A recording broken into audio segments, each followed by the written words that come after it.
before the internet, before the Beatles, before the Vietnam War even started. It was the years of prosperity after World War II, and the baby boom was at full force.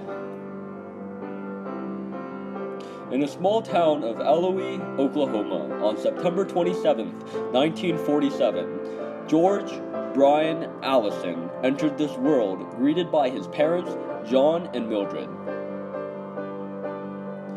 George was a complicated guy, an impish, red-headed, freckle-faced boy. He was simultaneously funny, friendly, sarcastic, smiling, sneering, creative, aloof, and downright difficult to deal with. At the age of 12, he moved to Chelsea, a few miles south of Eloy, just in time to start high school at Chelsea High School. He loved baseball, he loved drawing, and guitar as well, and mastered the famous guitar intro portion of the Beatles hit Day Tripper. And he loved listening to the AM radio during the day while riding around town. His teenage years were the beginning of the 1960s, the beginning of the digital age. The price of TV was now affordable to millions of Americans, and America's buying spree just started. His favorite TV show was Man from U.N.C.L.E., and shows like these helped draw families together to the living room.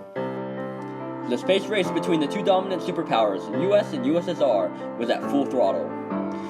John F. Kennedy was assassinated, and to this very day, his murder remains a mystery.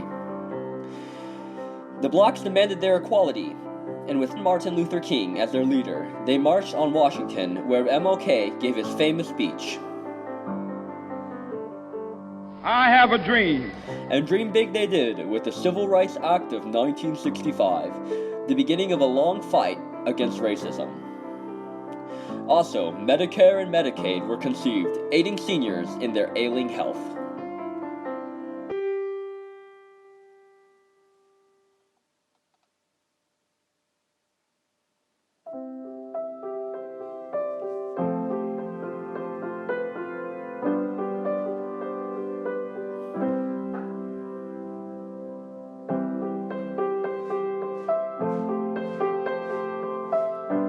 He was one of the first soldiers to start the Operation Trong Cong Ding, an attempt to get rid of the Viet Cong forces in the south.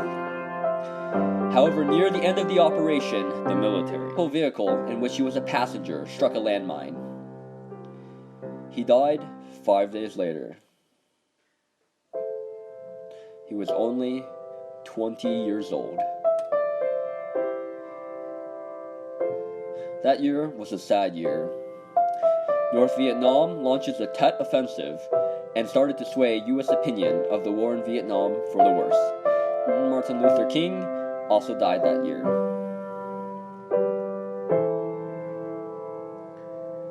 He is deeply missed by all his friends and family, as any small towner would know. He was flown back to America, where his body rests to this day.